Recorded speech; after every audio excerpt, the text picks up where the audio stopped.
It is truly peace, to be able to be in that environment. There's no better meditation or peace than to put yourself in a situation where you're slightly challenged, but you feel like you have the skill set to kind of pull something off, and so that your brain's like really focused. That kind of eliminates everything else. And then to be in the underwater world where you're completely weightless, we truly swim, it's a 3D world. We can go up, down, left, right, go upside down. So that kind of freedom put together with this kind of focus that you need, there's just nothing better.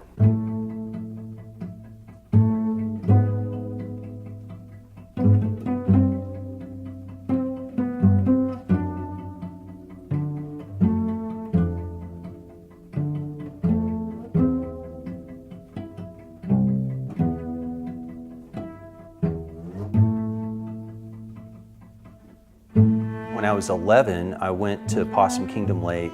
My grandfather had a cabin there, and I saw these scuba divers at the lake. And so I decided kind of then and there that was what I wanted to do. My grandfather took me down to Lubbock National Bank, and I got a loan for $200. And so I mowed a lot of lawns, paid that off, and that was my certification class to get certified, and bought my first set of scuba gear. Really in college, I threw myself at photography. And of course that was the film days, so we're burning a lot of film, and so you're saving up money to buy film and then get it processed, and then to find out, oh, that whole dive is nothing but black. Cut my teeth on that, and then I started all of my projects in science were all image-based. So I wanted to do a photographic survey of this bay or a photographic survey of these animals, and I had an advisor who was like, it's always a photographic survey with you, it's like, that's not really where the science is. And so thanks to him, I pursued the photographic side.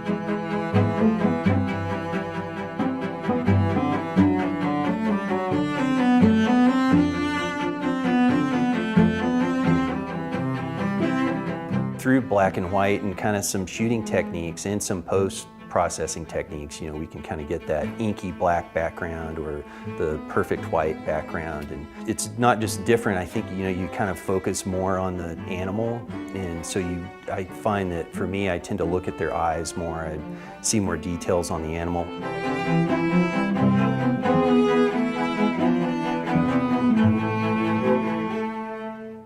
I've been doing this for so long, a lot of what we do is kind of finding the next coolest thing. I've got to dive with these giant sharks or these giant mantas, or maybe there's a place where there's 50 mantas that all come together to feed. That kind of being at the right place at the right time, adventure that's really fun. There's a lot of times where I just put the camera down.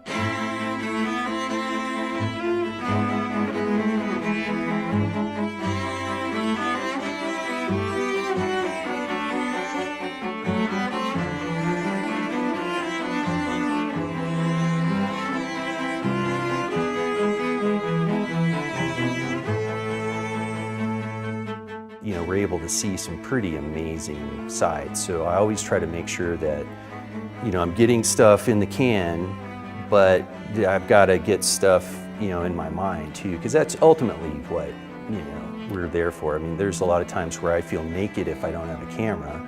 Sometimes I feel vulnerable if I don't have a camera to throw in a giant shark mouth or something, but always just being able to witness these kind of once-in-a-lifetime scenes is pretty amazing. I'm really proud to be from Lubbock, and I think that there's a spirit of person that comes from Lubbock, and I still consider myself a Texan, and it's full of people that know how to work.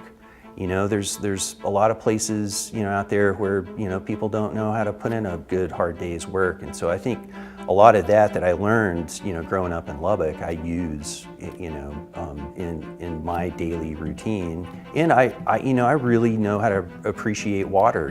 Growing up here, we didn't have really many lakes nearby, and so for You know, some people that live near the water all their life, they don't really appreciate it like, you know, I think I do. I really know, you know, what it's like to be without it and how great it is to be with it, and, you know, how to respect it.